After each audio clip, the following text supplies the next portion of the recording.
अहम इशू हमारी top story में वो है कि खान की बढ़ती अमेरिकी हमायत और हमारी हुकूमत की क्या तैयारी है। इस पर मैं ये बताना चाहता हूँ कि आज 54 कांग्रेसमैन जो हैं अमेरिका के, उन्होंने फिर एक ख़त लिखा है। अब जो अमेरिकी सदर हैं जो बाइडेन को, जो कि कुछ हफ्तों के लिए सदर रह गए हैं, फिर उन्होंने स्टेप डाउन कर देना और डोनाल्ड ट्रंप ने आना है, तो हम इस पे बात करेंगे। और शाह महमूद कुरैशी साहब ने एक ऑफ़र किया हुकूमत को और तमाम सियासी जमातों पे, इसके बारे में पूछेंगे। और हमारे आज का हॉट इशू जो है वो ये है कि बुशरा बीबी ड्राइविंग सीट पर पीटीआई की बैठ गई हैं या नहीं बैठी, क्योंकि पीटीआई का तो नारा ये था कि हम मोरोसी सियासत के खिलाफ हैं, लेकिन अब बुशरा बीबी ने पर्दे के पीछे से तो सियासत शुरू कर दी, पर्दे के आगे कब आती हैं, इस पर भी हम बात करेंगे। और फिर हमारा आज का जो एडिटोरियल है वो इस बात पर है कि फतवे, बहुत सारे फतवे आते हैं, हमारे हर नई साइंसी इजाद पे फतवा आता है और फिर उसी साइंसी इजाद का फ़ायदा भी उठाया जाता है। फतवे, नौजवान और मईशत, और इस पर हम बताएंगे आपको कि ये फतवे जो हैं, क्या इन फतवों के बगैर सऊदी अरब चल रहा है कि नहीं चल रहा। अगर चल रहा है तो कितने अच्छे तरीके से चल रहा है, हमारे लिए मिसाल है। हम हर बात में सऊदी अरब की आज तक तकलीद करते रहे हैं, लेकिन अब जब सऊदी अरब बदल रहा है तो हम क्यों नहीं बदल रहे, हम क्यों 18वीं सदी जा रहे हैं। इस पर हम अपने एडिटोरियल में बात करेंगे। करते हैं हमारी आज की टॉप स्टोरी, खान की बढ़ती अमेरिकी हमायत और हुकूमत की तैयारी। आज ही द गार्डियन ने एक स्टोरी भी दी है, उन्होंने कहा कि मिलिट्री एस्टेब्लिशमेंट पाकिस्तान की इमरान खान से बिल्कुल बातचीत नहीं करना चाह रही। और इस दौरान शाह महमूद कुरैशी साहब जो कोट लखपत जेल में कैद हैं और आज उन्होंने मीडिया से बात की, उन्होंने एक ऑलिव ब्रांच पेश की है सियासी जमातों को। सुनिए वो क्या कहते हैं।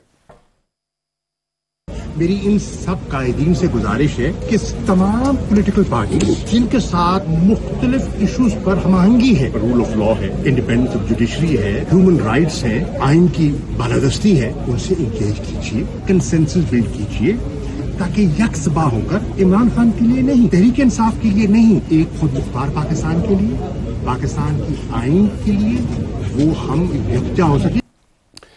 ऐसे इकबाल साहब, आपने सुना शाह महमूद कुरैशी साहब फरमा रहे हैं कि एक मिनिमम कॉमन एजेंडा होना चाहिए। बड़ी अच्छी बात बहुत अरसे बाद पीटीआई की तरफ से आई है। हुकूमत का इस पे क्या जवाब होगा। देखिए अफसार साहब, बहुत शुक्रिया प्रोग्राम में बुलाने का। पहली बात जो आपने शुरू में की कि कौम सिर्फ सियासत सुनना चाहती है, मैं ये बात कहना चाहूँगा, यकीनन सियासत किसी भी मुल्क की उसकी ज़िंदगी का एक हिस्सा होती है, लेकिन हर चीज़ का एक तनासुब होना चाहिए। हम बदकिस्मती से एक ओवर पोलिटिसाइज्ड नेशन बन चुके हैं।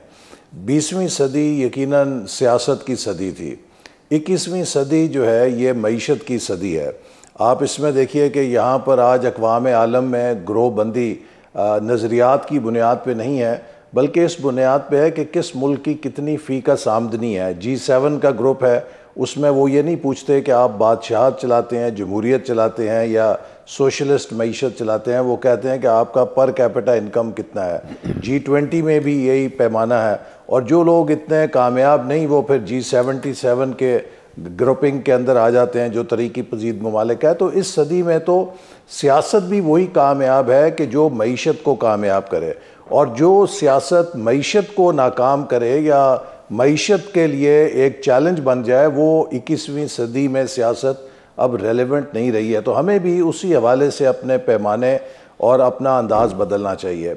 जहाँ तक शाह महमूद कुरैशी साहब के आपने बयान का हवाला दिया, मैं समझता हूँ कि ये वो बात है कि जो हुकूमत मुसलसल पीटीआई को कहती रही है कि आपने 8 फरवरी के इंतखाबात को तस्लीम कर लिया है, असम्बलियों के अंदर आकर हल्फ उठा लिया है, वज़ीर आज़म, सदर और speaker, deputy chairman senate, chairman senate, deputy speaker और फिर सूबाई हुकूमतों में वज़राए आला के इंतखाबात में हिस्सा ले लिया है, और बाकायदगी के साथ आपके तमाम अरकान असम्बली TADA भी माकूल वसूल कर रहे हैं।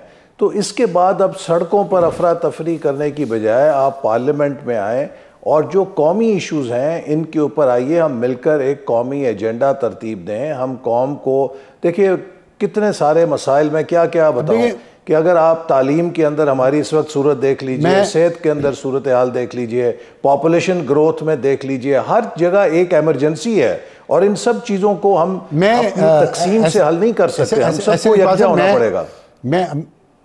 आपकी बात ठीक है, देखें, लेकिन आप भी कह रहे हैं आइए, वो भी कह रहे हैं आइए। मतलब वो पहले हम सुनते थे कि पहले आप, अब तो है कि आइए, पहले आप आइए, पहले आप आइए। कोई आए भी तो सही ना, आगे क्यों नहीं बात बढ़ रही? वो भी कह रहे हैं, आप भी कह रहे हैं, रुकावट कहाँ है? जी, मैं शाह महमूद कुरैशी साहब की कदर करता हूं जो उन्होंने बात की है, लेकिन वो एक वॉइस है पार्टी के अंदर। आपको पता है कि अभी पार्टी के चेयरमैन और दीगर कायदीन ने यह कहा है, बहुत बड़ी वॉइस है, वॉइस चेयरमैन है वो, साहब के हुक्म के गुलाम हैं। जी, वो नहीं, लेकिन जो अभी पार्टी के कायम मुकाम चेयरमैन हैं और दीगर तमाम क़यादत ने कहा है कि हमारी पार्टी में सिर्फ एक ही आवाज़ है जिसके हम ग़ुलाम हैं और वो इमरान खान साहब की है। तो सवाल ये पैदा होता है कि क्या इमरान खान साहब की भी ये सोच है? उनके जो पैगामात आ रहे हैं वो तो ये कहते हैं कि मरो और मर जाओ और तशद्दुद करो और किसी किस्म की बातचीत नहीं करनी। उनकी बातचीत का सिर्फ एक ही पैमाना है, वो किसी सियासतदान से, सियासी जमात से बातचीत नहीं करना चाहते। वो कई बार इस ख्वाहिश का इजहार कर चुके हैं कि वो बराह रास्त फ़ौजी क़यादत से बातचीत करना चाहते हैं। क्या वो हिंदुस्तान और पाकिस्तान की जंगी तैयारियों पर बातचीत करना चाहते हैं, या वो फ़ौज को फिर दोबारा सियासत में घसीटने की बात करना चाहते हैं कि उनके दिल में ये अरमान है कि जैसे 2018 में उन्हें घर से उठाकर डोली में बिठाया गया और वज़ीर आज़म हाउस पहुंचा दिया गया, तो फिर कोई उस तरह का सीन वो तो बारी बारी है ना, सभी डोली में बैठ के पहुंच रहे हैं, वो तो बारी बारी सभी डोली में बैठ के पहुंचते हैं। लेकिन इशू यहाँ पे ये है, एक तरफ मारो और मर जाओ है, 24 नवंबर की बात है, दूसरी तरफ आप की हुकूमत ये कह रही है कि इनसे 9 मई का, आज उन्होंने अताउल्लाह तारड़ ने अचानक 9 मई उन्हें याद आ गया, उन्होंने फिर वो पुरानी फिल्म चला दी। तो किसको अपील कर रहे थे? तीसरी तरफ आप देख रहे हैं कि डोनाल्ड ट्रंप आ गया है, anti Pakistan, anti China, pro India, pro Israel की कैबिनेट में अपने लोगों को भर रहा है। और आज फिर 54 अरकान कांग्रेस ने ख़त लिखा है जो बाइडेन को, और उसमें उन्होंने कहा क्या है, ये मैं आपके लिए मैं ज़रा सा ये बता दूं और नाज़रीन के लिए, और आप इस पर जवाब भी मुझे दें कि उसमें उन्होंने करारदाद का हवाला दिया है जिसमें इलेक्शन फ्रॉड, ह्यूमन राइट्स, आज़ादी इजहार राय की पामालियों का जिक्र किया गया है, और उसमें कहा गया था कि इस हवाले से इकदाम करें। अब वो उन्होंने प्रेसिडेंट बाइडेन को कहा है कि आप इस्लामाबाद में जो अमरीकी एम्बेसी है उसको कहें कि वो अपना रोल अदा करे और मुदाखलत करे पाकिस्तान में, और किन इशूज़ पे? इलेक्शन के बाद गिरफ्तारियों पे, सोशल मीडिया पर फायरवॉल पे, आर्बिट्रेरी डिटेंशन, लोगों की जो गिरफ्तारियां हैं और मुखालिफ राय को दबाया गया है, इमरान खान की रिहाई के लिए इकदाम किए जाएं, यह भी कहा है उन्होंने। और यास्मीन राशिद, नाम देखें, उन्होंने नाम लेके ये लिखा है, यास्मीन राशिद, शाह महमूद कुरैशी और दीगर रहनुमाओं की रिहाई के लिए इकदाम किए जाएं। इस्लामाबाद में यूएस एम्बेसी की अप्रोच को बदलना चाहिए। ये अब आप इस साइफर को उठा के बाहर अवाम के पास जाएंगे? जी जी, देखिए अफसार साहब, अल्लाह ताला की कुदरत का एक निज़ाम है।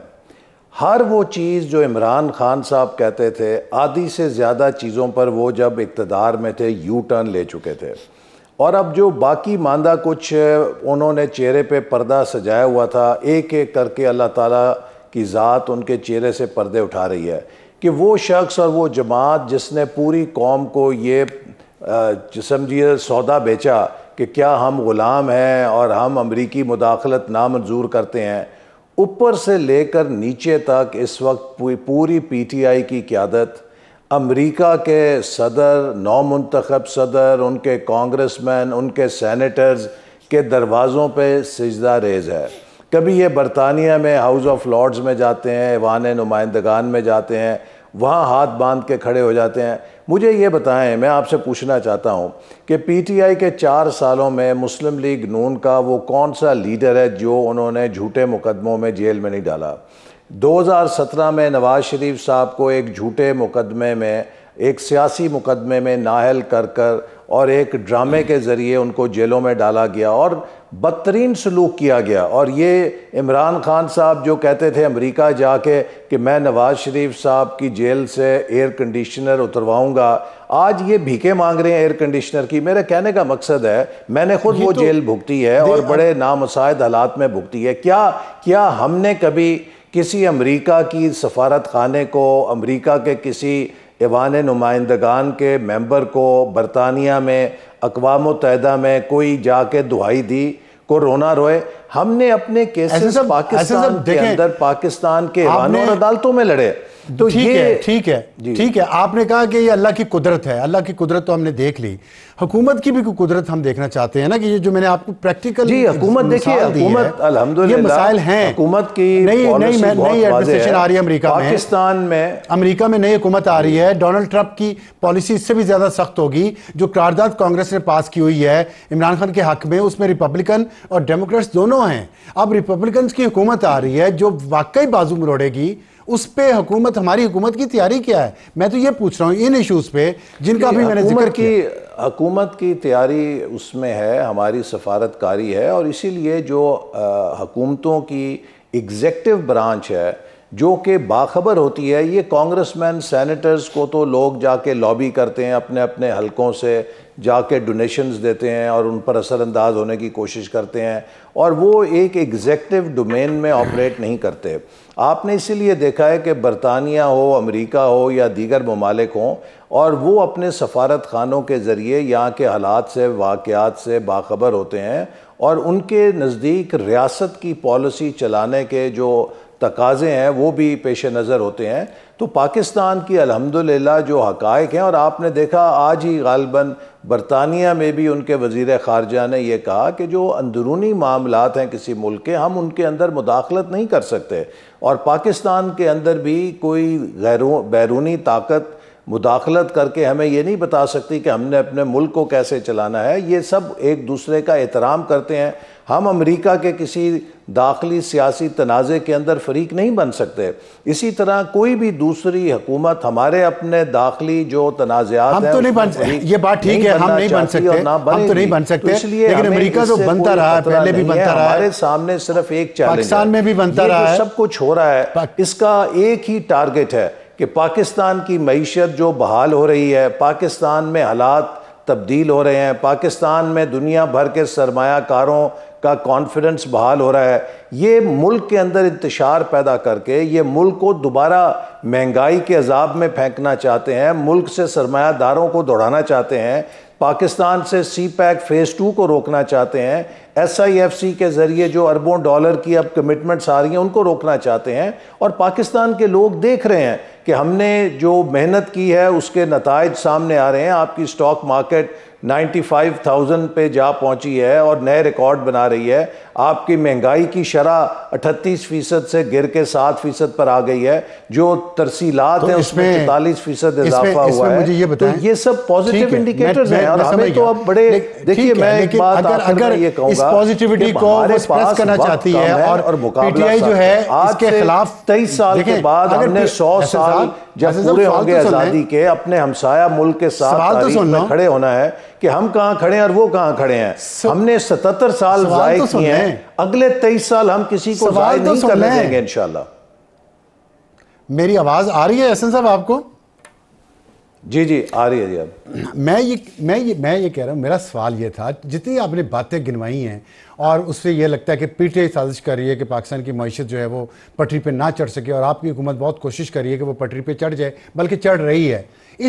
इस सूरत हाल में क्या ये हुकूमत के इंटरेस्ट में नहीं है कि टेम्परेचर को नीचे लेके आए और शाह महमूद कुरैशी जो कह रहा है उस पर अमल किया जाए, और आप कमेटी अनाउंस करेंगे, बातचीत करेंगे? साहब ने कहा है, मैं आपको फिर कहूंगा कि हम उसे वेलकम करते हैं, लेकिन ये शाह महमूद कुरैशी साहब की तन्हा आवाज़ है। पीटीआई की पूरी क़यादत कह चुकी है, और पीटीआई इमरान खान साहब की जो आवाज़ है या जो उनका फ़ैसला है उसकी मोहताज है। और इमरान खान साहब का फ़ैसला तो यही है कि जलो जलाओ और मारो पकड़ो, इंतशार पैदा करो, वो किसी किस्म की बातचीत के मूड में नहीं है। तो लिहाजा जब एक शख्स ये जो एक जिद के अंदर हो तो आप उनके साथ क्या बात कर सकते हैं? ठीक, लेकिन पीटीआई की लीडरशिप के बारे में जो बात आप कर रहे हैं बाहर जो है, राना सनाउल्लाह साहब के ख्याल में तो ये लीडरशिप फेक है और ये कुछ नहीं कर सकती सिवाय बातें करने के।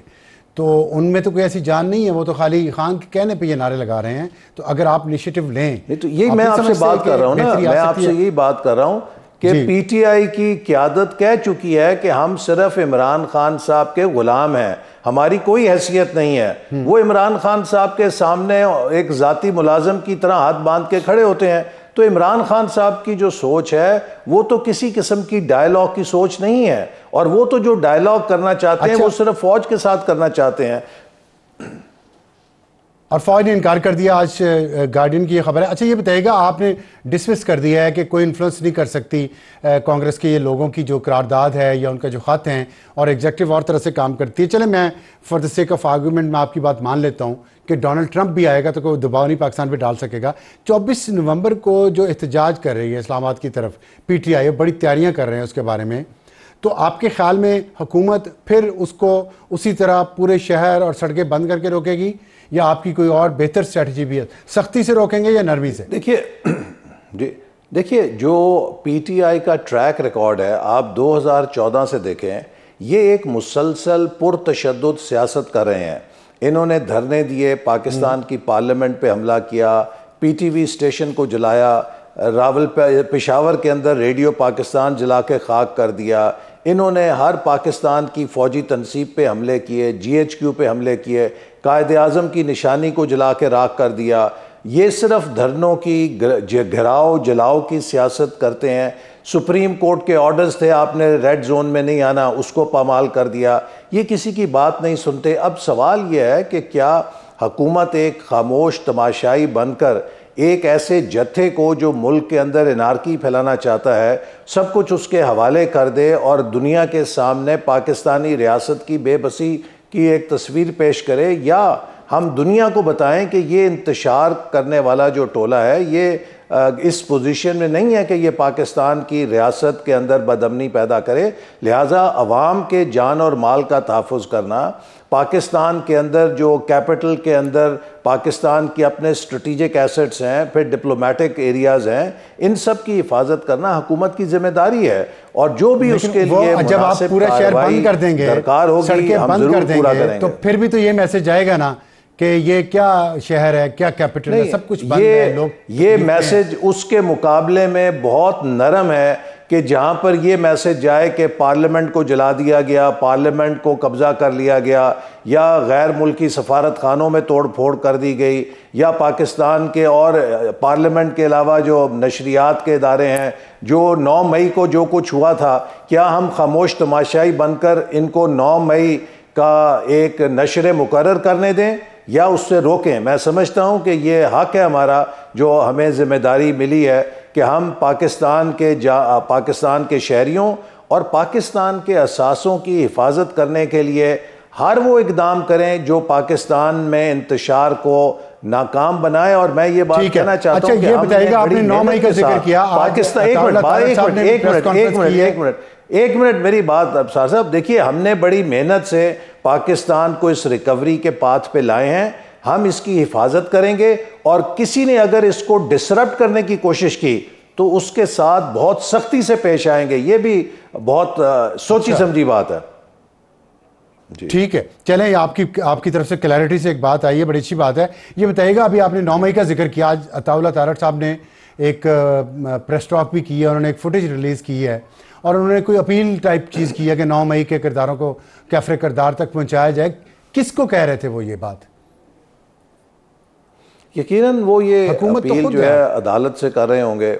नहीं, हम हुकूमत ने तो नहीं, अदालत ने तो आज दहशतगर्दी की अदालत कर देते, इमरान खान को तो बरी कर दिया। ये जो जी देखिए ना, ये चीज़ें तो फिर अदालती, यही हमारा अदालती निज़ाम के जो मसाइल हैं उसी का हम नतीजा भुगत रहे हैं ना। आप देखिए बरतानिया में जब आर्सन हुआ तो वहाँ की अदालतों ने 48 घंटों में न सिर्फ फैसले किए बल्कि साथ के कमरे में अपील जज भी बिठा के वहाँ से अपीलों का भी फैसला कराया और सीधा जेलों में भेज दिया। और नतीजा ये है कि वहाँ पर अब कोई 10 दफ़ा सोचता है कि हमने कोई हुलड़बाजी करनी है या नहीं करनी है, आर्सन करना है नहीं करना। हमारे यहाँ जो लोग, चाहे आप फ़ौज की पगड़ी उछाल दें, आप आर्मी चीफ की पगड़ी उछाल दें, वज़ीर आज़म की पगड़ी उछाल दें, यही लोग जो कुछ पाकिस्तान के अंदर तमाशे करते हैं, तो इनको इसी तमाशे के ऊपर बरतानिया की अदालतों से तो सज़ा मिल जाती है। हमारे मुल्क में हम किसी के ख़िलाफ़ अगर आप कर दें कि डेफेमेशन का, कि झूठी आपके ख़िलाफ़ खबर चली और आप का किरदार उसने तबाह किया, आप 10-10 साल बैठे रहें, कोई पूछने वाला नहीं। लिहाजा हर किसी को इंसेंटिव है कि वो जो मर्जी यहाँ पर इंतशार फैलाए। मैं समझता हूँ कि हमारी अदलिया को इन चीज़ों पे नोटिस लेना चाहिए। ब्रेक लेनी है हमने। एक मुख्तसर जवाब दे दीजिएगा, सिर्फ बहुत ज़रूरी इशू है इसलिए कि जो 4G इंटरनेट है वो भी नहीं चल रहा है, VPN आपने बंद कर दिया है, आप आवाम नौजवान आप चाहते बाहर ना जाएं, उनको काम क्यों नहीं करने देते? देखिए, अब ये जो टेक्नोलॉजी का इशू है, इस पर चूँकि मेरा ये डोमेन नहीं है, मिनिस्टर IT बेहतर बता सकती हैं, लेकिन हम इन चीज़ों को इनकरेज कर रहे हैं। साथ ही साथ देखिए अफसार साहब, आपको ये भी पेश नज़र होना चाहिए कि दुनिया की हर जो इस वक्त रियासत है वो ये समझती है, वर्ल्ड इकनॉमिक फोरम ने इस दफ़ा कहा कि नंबर 1 थ्रेट मिस इन्फॉर्मेशन से दुनिया को है। तो अगर हमारे मुल्क के अंदर सोशल मीडिया की आज़ादी का ये मतलब है कि उससे मादर पिदर आज़ादी के ज़रिए आप मुल्क के अंदर जो मर्ज़ी करें। आज यौम आलमी रवादारी का दिन है और मैं उस चीज़ का निशाना बनाऊं कि ये सोशल मीडिया की आज़ादी ने एक नौजवान को इतना गुमराह किया कि उसने मेरी जान लेने की कोशिश की। हम पाकिस्तान में सोशल मीडिया के ज़रिए इस किस्म की नफ़रत और इंतशार को क्या हवा देना चाहते हैं या उसको हम किसी एक ज़ाब्ते के साथ चलाना चाहते हैं? ये वो चीज़ें हैं जो दुनिया का हर मुल्क इससे निपट रहा है और हम भी इसका मुकाबला कर रहे हैं।